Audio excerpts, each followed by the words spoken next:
Wouldn't you love to finish every single day as an entrepreneur with more excitement, more motivation, higher levels of productivity, and higher levels of energy than when you started? You end the day and say, I can't wait to attack tomorrow. Of course you would. Everybody would. But the reality is, if you're not taking really intentional and proactive steps to stay motivated, to stay focused, to stay productive, it's going to be really challenging for you to do that, if not impossible. And you're going to have every day turn into more of a grind and an obligation than something you really look forward to and view it as opportunity, as you should. So right now, I'm going to give you my 5 top methods that I implement every single day to stay focused, to stay motivated, and to stay productive.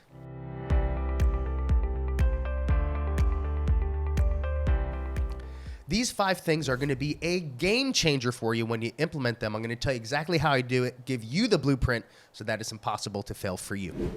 Number 1, first and foremost, the blueprint of your day is time blocking.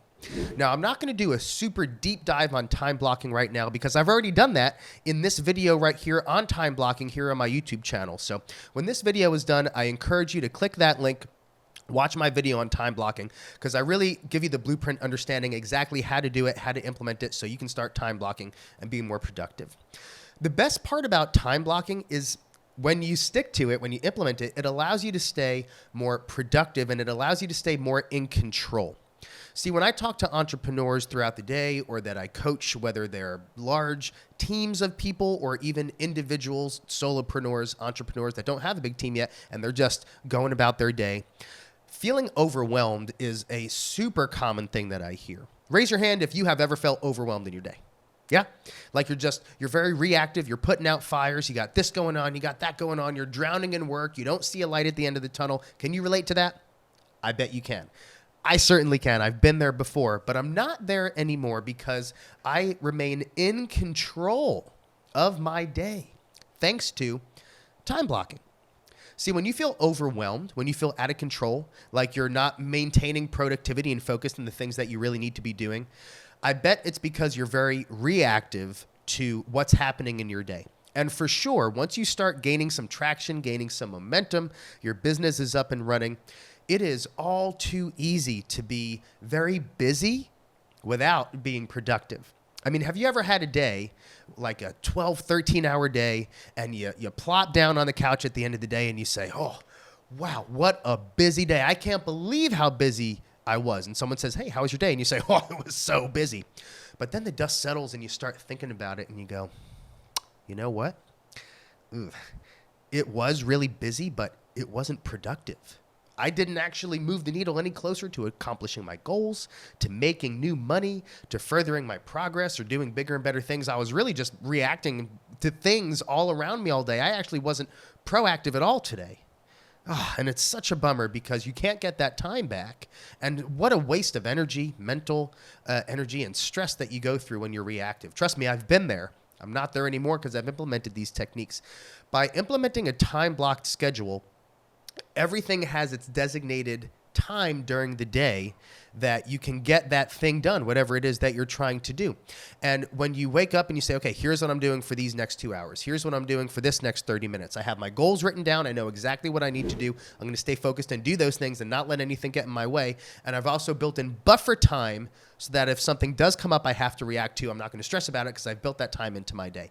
That's how you remain in control. That's how you stay focused. That's how you stay productive. And it absolutely increases motivation levels because I'll tell you, when I stick to my time block schedule, which I do every single day, I feel so motivated. I feel so productive and I feel so focused because I know I'm getting it done. Now, obviously, I mean, especially owning a real estate company, like real estate is the ultimate firefighter, reactive entrepreneurial endeavor where things come up, huge curveballs get thrown at you all the time. And that does happen to me on a daily basis. But number one, I build that buffer time into my schedule. And number two, I'm going to teach you how to wake up early and get the most important things done in the morning. So if other things do come up later in the day, you don't have to worry about it because the most important high-value income-producing work has already been done. We're going to get to that later in this video. So implement time blocking. Watch the video on time blocking that I have on my YouTube channel so you can know exactly when to do what you need to do every single day. And of course, remember, that knowledge without implementation is useless. So if you watch this video and you go, yeah, Rob's talking about time blocking, let's go, rah, rah, rah, rah, rah, and then you just go back to being reactive and you don't do it, guess what? You're not going to get any different results. Your day's going to remain exactly the same. You're going to stay overwhelmed and you're going to say, well, time blocking doesn't work. But that's only because you're not working it. You get out of things what you put into things. So if you want to feel more in control of your day, focused, motivated, productive, getting it done, lower stress levels, feeling like a boss, I'm talking about time blocking, number one. Number two, eliminate distractions. You must eliminate distractions. You know the distractions I'm talking about. You're in the groove, you're doing your thing, and all of a sudden, oh, you get a text notification. Oh, you get an email notification. Your phone's bing, bop, bop, oh, what's this noise? And someone's knocking at the door, and also doorbell's ringing, bing, bong. All sorts of crazy stuff going on. That is how you stay very busy and very unproductive because you're getting too many distractions. Here's a few ways you can eliminate distractions. Number one, use technology.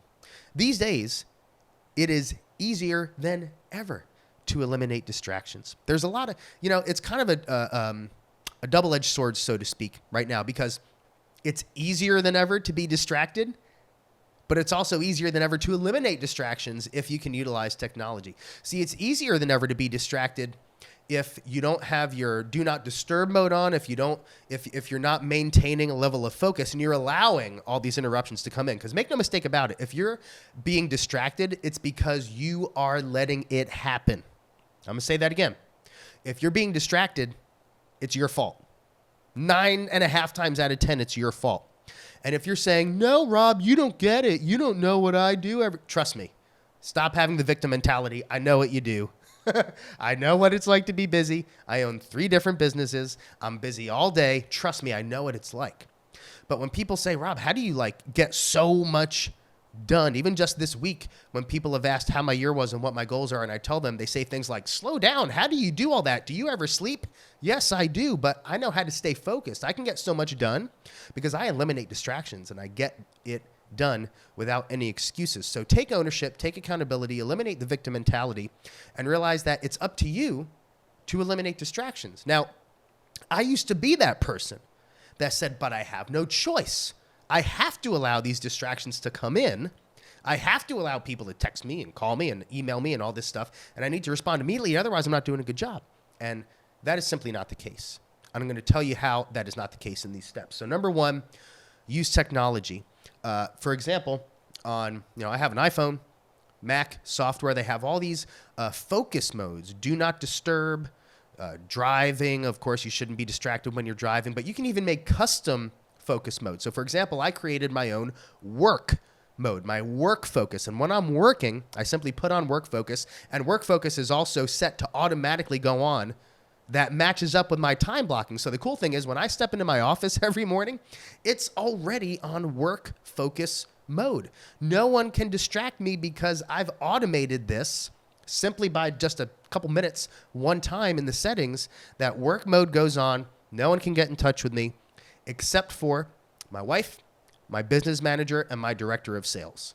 They know, however, I've told them, look, from 5:30 a.m. till 11 a.m., that is my sacred time. Okay, sometimes I'll do a little team training in the morning. Once in a while, I'll have an obligation, but the vast majority of the time, that's my do not disturb, leave me alone, I'm getting it done. And if you reach out to me during those times, to my business manager, my director of sales, if you reach out to me, I will answer because it's with the understanding that something better be going wrong, right? Something better be going really wrong that is time sensitive, that absolutely cannot wait. And that's why you're getting a hold of me. So it better be really urgent. And it almost never happens because most things aren't really urgent, which I'm going to talk about in a moment. Of course, I work at home. So my wife will come in, the baby will come in, we'll say, hey, hang out for a little bit, eat breakfast. Sometimes I'll eat breakfast in here. Sometimes I'll eat with the family. It depends on how much work I got going on. But that is my sacred time. That is my sacred time to get it done. And no one can interrupt me. Okay. And I simply have the focus modes on that allow me to eliminate distractions. Here's the thing. It's easy to say, I have to let these people get a hold of me. I have to let someone text me, and I have to text them right back because I need to solve that issue right away. And that does make sense because sometimes, we go for the low-hanging fruit. So even if someone sends you a text and say, hey, what's going on here? Can you do this thing? You view that as a problem you need to solve, right? And so you text back and you solve the problem, or you give them the answer, and that gives you a little dopamine hit of saying, ha, I checked something off the box. But almost always, those things can wait. Those things can wait, okay? There are no email emergencies. If you're getting an email about it, it's not an emergency. If it was a real emergency, you would get a phone call. There are no such things as email emergencies. Now, additionally, most people that send you a text, even though you might feel compelled to respond immediately, you almost never have to. And again, if it's an emergency, like something ultra time sensitive, they should be calling you. They shouldn't be texting you. And you need to tell your people that. Your clients, your people that need to get in touch with you. When you have your client meetings and you sign them on as a new client, you let them know that you have a highly productive schedule, and that if they really need something very time sensitive that can't wait, they should call you. Otherwise, if they shoot you a text, you'll respond very quickly. But if they don't hear back from you in a few minutes, that's okay. It just means you're in the middle of something, and you'll get back to them shortly, as soon as you can. And that's okay. I'll tell you how I realized this, all right? Because I used to think this too. And last year, we took a vacation. It was the first vacation we took since our baby was born. I really wanted to be present with the family on this vacation. But again, I run 3 businesses. I got a lot going on. And I had also started another business in the interim of our baby being born. So now I'm going on vacation. First time I'm running 3 businesses on vacation. And I'm like, oh my God, like, are things going to be okay? Is everything going to be all right? And of course, I prepped my team. I prepped all my contractors and employees to be able to get this done while I was on vacation. And I told them, hey, if you reach out to me, it better be like the sky is falling. Reach out and I'll be there. No one did. And this was also the first time that I hired someone to manage my email inbox. Now, I get hundreds of emails every day. If I were to let it go unchecked, it would be in the hundreds for sure. I'm sure a lot of you can relate. Now, I set 3 inboxes for the person managing my email. And the first one was time sensitive, respond within 3 hours. Like, Rob, you got to get back to this right away. Number 2 was 3 days. So, hey, there's some things going on you need to be aware of. It's not ultra time sensitive. You can respond within a few days if you need to, but you do need to respond. And then the last one was you don't need to respond. You just need to be aware of what's going on here. You just need to be kept in the loop. So the third folder was called In the Loop. And again, the first one was 3 hours.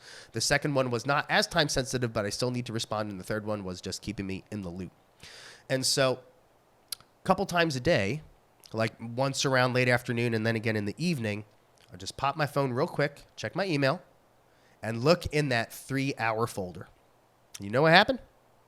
There was nothing in it. There was nothing in it for the entire week that we were gone.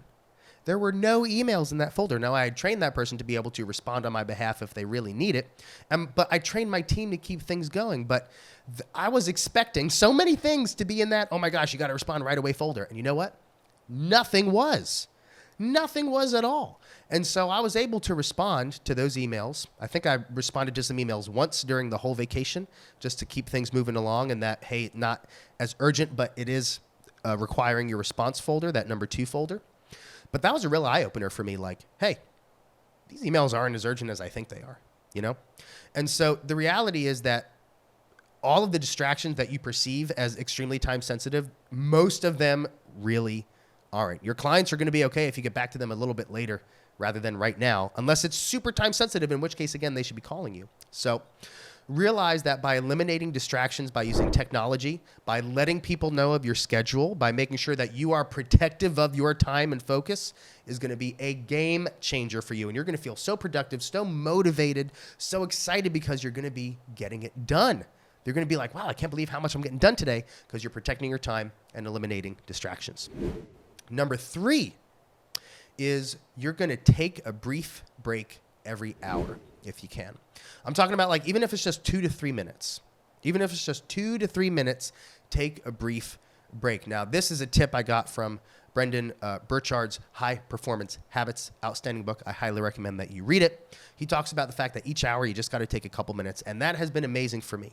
Sometimes you might have an obligation that goes longer than an hour, and if you can't do it, you can't do it. But as soon as you can, just take like 2 to 3 minutes to get up, stop looking at the screen, go outside, do something else, talk to people, talk with your family, but take a quick break at least every hour if you can. Just for a few minutes, because it's really going to reset, it's going to recharge, and it's going to allow you to stay more focused and more excited when you get back into whatever you're doing. I'll tell you how I've implemented this. For example, I have a few days a week now. I macro batch my coaching calls into certain days. So like Thursdays are when I coach my real estate team all day. Boop, boop, boop, boop, boop, boop, boop, just coaching sessions. And what I used to do was just like back to back, right? 30-minute calls. 1 o'clock, 1:30, 2, 2:30, 3. And so I'm doing like 3 to 4 hours of Zoom calls at a time. I eat lunch and then I do it again. And by the end of the day, I'm fried. I don't want to talk to anyone. Rob, how are your calls today? I don't even want to talk about it. If I hear the word Zoom again, I'm going to freak out, right? I can't even think about it. It was so crazy. So now what I've done is I'll have 2 calls, so totaling an hour. Then I have 15-minute break. Then I have another batch of 2 calls. So I'll go from like 1 to 2. And then the next calls will be 2:15 to 3:15. And the next calls will be 3:30 to 4:30. So I give myself that little break. And I feel so much more charged up, excited. And it's more beneficial for everybody because I'm performing better, which means the agents that I'm coaching, when I get on the calls with them, I'm better for them. Now they get better results. They're performing better. They get more out of my time. And I'm able to serve them better. It is not noble to run yourself ragged. There is nothing noble about working a 15-hour day with 0 breaks. I think that's highly unproductive, and it's one of those like working harder, not necessarily smarter type of things. So make sure you're giving yourself just some little quick breaks, pepper them throughout the day to recharge. Everyone's going to thank you for it. You're going to thank yourself for it. You're going to perform better. Everyone's going to be better as a result. Number 4, wake up early. I know some of you are like, I don't want to wake up early. Oh, my God. Listen, I used to be there, too. Now, last year, at the beginning of last year, I used to wake up at between 6 and 6:30. And I thought that was early. And I was still being productive. But as I was just always reading more entrepreneurial books, listening to more entrepreneurial books, trying to better myself, seems like a very common thread that the most successful people that are just doing really big things, that are dominating, and you go, how do they do that? They all wake up like between 4:30 and 5. That's just a very common thread. And I just got to the point where I said, you know what? There must be something to that. I don't know one multimillionaire that doesn't wake up between 4:30 and 5. I'm sure there's an exception to the rule out there, but the common thread is that really successful people seem to wake up extremely early. And I was like, well, I'm going to do it. There must be something to it. And I'm following my own blueprint, right? I want to be a multimillionaire. I'm not a multimillionaire yet, but I will be. And in order to do that, I need to do what multimillionaires do. And they seem to wake up insanely early. So that's what I'm going to do. And that's exactly what I did. So I used Ed Milet's method in his book, The Power of One More, great book. And I started waking up 15 minutes earlier per week. And so I was waking up at 6, right? And so then for a week, I woke up at 4:45. For the next week, I woke up at 5:30. Next week, 5. And I kept doing that until I got to 4:45. And that's when I wake up every morning now at 4:45. And you know what? It's amazing. It's awesome. It's incredible. I get it done. I come into the office by 5:30, and that is my super highly productive time. I was going to the gym first thing in the morning from 5:30 to 7, and that was great. I found personally that when I got home, I push it hard in the gym as a bodybuilder, and I was just pretty wiped, and I didn't feel super productive. So what I do now, I come into the office. From 5:30 to 11, I just work. So that's a 6.5 hour block. I'll take a little breaks here and there, but six and a half hours of work. Then I go to the gym, 2 hours. I'm back in here 1 o'clock, have lunch, 1:30, I'm back in the office, and I work till 5:30. So I'm still getting in, 10 and 11 hour days. I really try to stop at 5:30. Sometimes I got to come in after dinner and work. It's just what I got to do right now. And, it is what it is. But that time is incredible. It's incredible. I finished my book. The editor's working on it now. I wrote half of my book in like 6 weeks. It was taking me months to chip away at it. And all of a sudden I changed this time and boom, I'm getting it done. The next endeavor, boom, I'm getting it done. I'm creating hours of content for my sales courses, for my coaching calls, for groups that I'm doing mindset coaching with. I'm creating all this content and it is the most productive time because I just get in here. There's no distractions. I'm focused and I just get it done.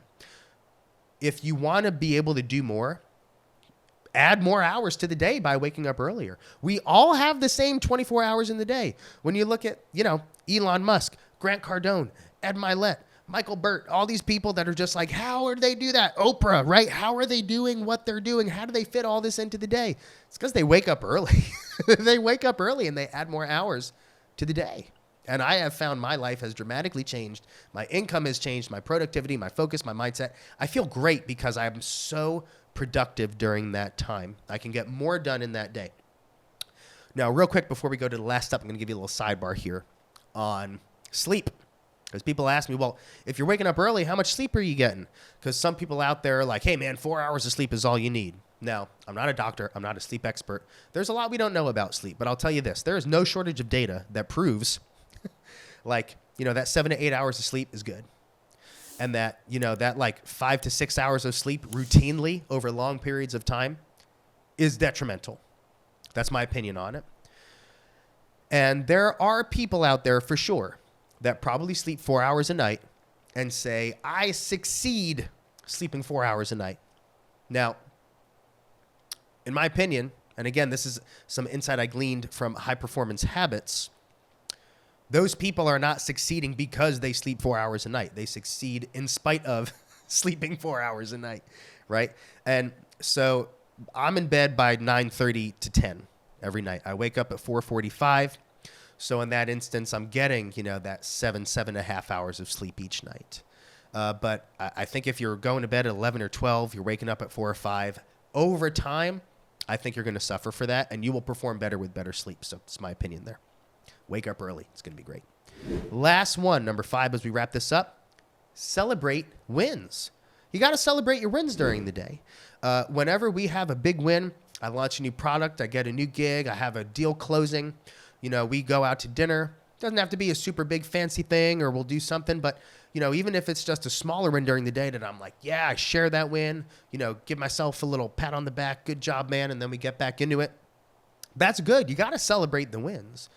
Getting what you want, winning, is awesome, right? It's a great feeling to get what you want. Everybody likes to win. Nobody likes to lose. So when you get a win in your day, celebrate it. Make it worthwhile. If you get a big win, actually go out and celebrate something. Now, you do want to be careful that you don't get too emotionally tied to the wins. Otherwise, your emotions are going to go like this, and you're going to get so high with your wins that when you have a loss, it's really going to crash. It's going to affect your performance.